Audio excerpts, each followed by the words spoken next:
barsiisa miira kee gadhu namni ariifatu isa baatu gata safaraan jedhu boruudhaaf jaalala adda babachuudhaaf hubannaa godhadhu ogummaa bitadhu.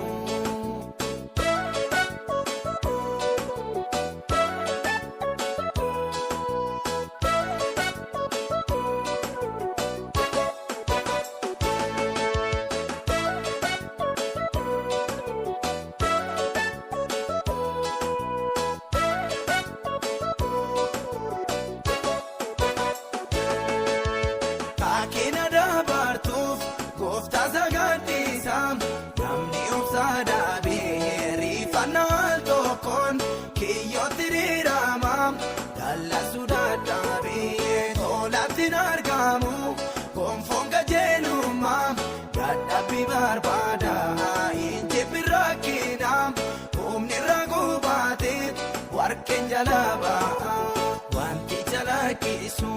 Hundi warqee miti gargar baafadhu waan gochuun siif ta'u gooftaan si barsiisa miira kee gadhu namni ariifatu isa baatu gata safaraan jedhu boruudhaaf jaalala adda babachuudhaaf hubannaa godhadhu ogummaa bitadhu.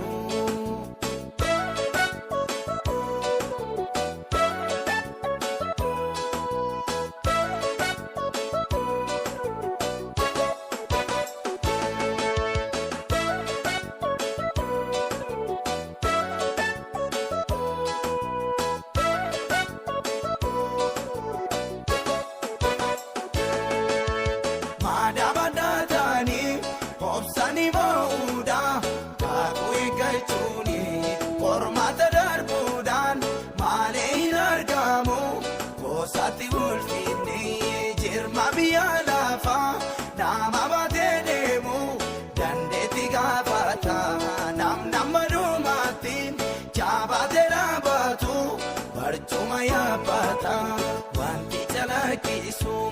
Hundi warqee miti gargar baafadhu waan gochuun siif ta'u gooftaan si barsiisa miira kee gadhu namni ariifatu isa baatu gata safaraan jedhu boruudhaaf jaalala adda babachuudhaaf hubannaa godhadhu ogummaa bitadhu.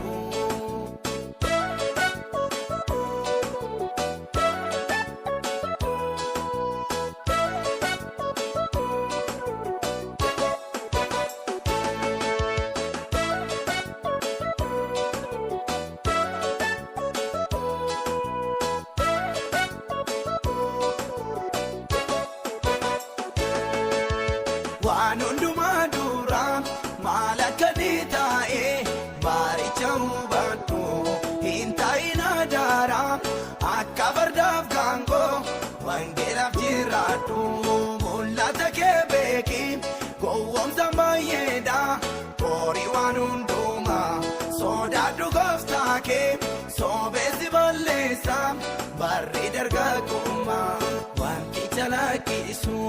Hundi warqee miti gargar baafadhu waan gochuun siif ta'u gooftaan si barsiisa miira kee gadhu namni ariifatu isa baatu gata safaraan jedhu boruudhaaf jaalala adda babachuudhaaf hubannaa godhadhu ogummaa bitadhu.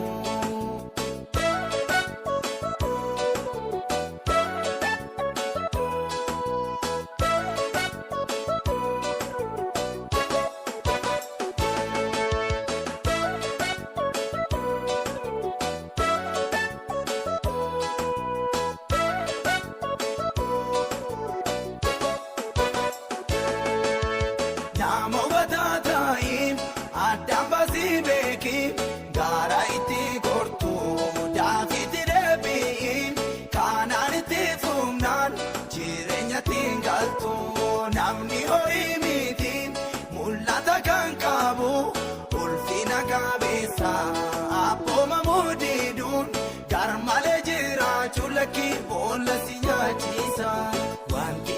lakkisu hundi warqee miti waa gargar baafadhu waan gochuu siif ta'u gooftaan si barsiisa miira kee gadhu namni ariifatu isa baatu gata safaraan jedhu boruudhaaf jaalala addama machuudhaaf hubannaa godhadhu ogummaa bitadhu.